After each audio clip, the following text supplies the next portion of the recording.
Keyingi paytlarda Koreyaga Y7 va Y9 vizalar orqali borgan ayrim fuqarolar ish joylari asossiz tark etmoqda. Eslatamiz, Koreyadagi iqtisodiy va ijtimoiy o'zgarishlar sababli ish o'rinlari qisqaryapti.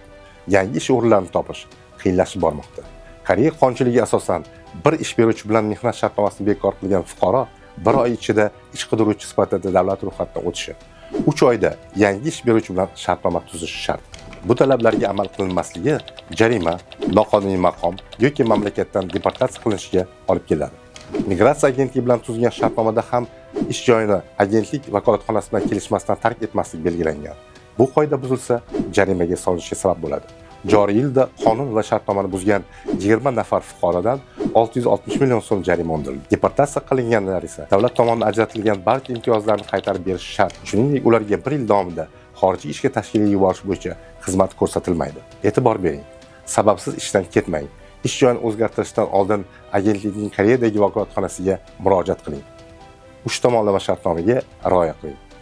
Qonun buzilsa, vizangiz bekor qilinishi, jarima va deportatsiya xavfi yuqori. Shuningdek, SPAS elektron bazasida turgan nomzodlar uchun yana bir muhim eslatma.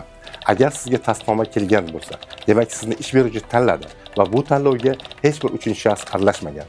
Sizdan ta'magirlik qilib, tanlanishingizga yordam berishni va'da qilib, pul talab qilayotgan firibgarlar haqida bizga albatta ma'lumot bering. Murojaatlar va maslahatlar uchun Migratsiya agentligi va uning Koreyadagi vakolatxonasi bilan bog'laning.